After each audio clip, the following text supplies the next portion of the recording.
It's certainly going to be different. Again, we're constantly learning, whether that's just running out and picking up something for lunch, or speaking to people around the various teams and leagues that have opened up with fans. So beginning with just the communication in advance, we always have game day communication. I'm actually conducting a call open to all the fans that are attending the match tomorrow evening, so that they can just ask any question, just because it's going to be a bit different. So I think starting with that, we typically don't open it up on a Wednesday night and have a Zoom call, but it's certainly necessary to make sure everyone has any questions and some things and recommendations. This is going to be a learning process as we continue to go through it. Game day communication, will have a text if there's any complaints or issues or concerns with operational procedures, with how other fans are conducting themselves. So it'll be an anonymous text that someone could send to us, and we'll immediately be monitoring that and making sure that people are adhering. People will park. Obviously, the parking lot will spread cars out a little bit more. There's not going to be as many fans, so we can spread them out. No bag policy, which is new for us. It's not a clear bag policy. It's truly no bags, unless, of course, for medical or medical reasons, if you need to bring that in there.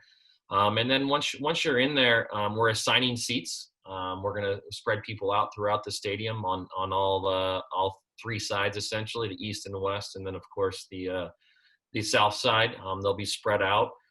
We ask that if you get food and drink, that you consume that in your seat. There won't be any, community seating, picnic tables or high top tables around the facility.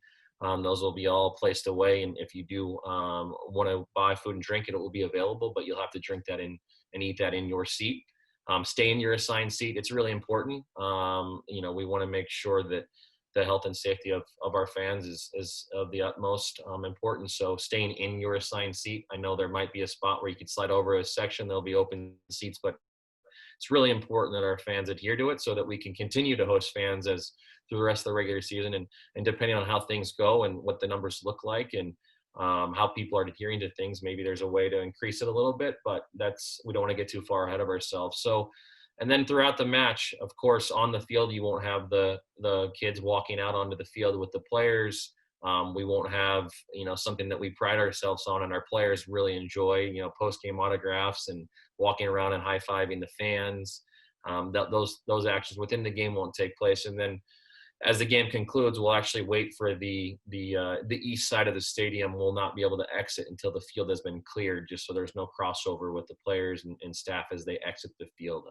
Operationally, for those of you that have been to the venue, you know that there's a player tunnel there, and we don't want to have any areas where our fans congregate, and then we certainly want to keep that distance from our players so that we can continue to play and make sure that we don't derail anything. You can lay out all the rules and regulations, but ultimately, if you're letting people just get away with things, then why are they really rules that are in place? So for us, extremely strict. Again, as I mentioned, we'll have the ability for fans to communicate with us in real time via text message platform. We will have staff in and around the facility if anyone wants to approach them and ask them, and for us to also monitor. And we're going to enforce it. We're going to, if we see that it's something that's just being blatantly disrespectful, there's just no room for it. And we'll just ask them to leave the venue and not return. So we have to follow through. That's important. And again, we all have to, follow the rules so that we can continue to do this. We're very excited. I think I caught the tail end of Rick this morning.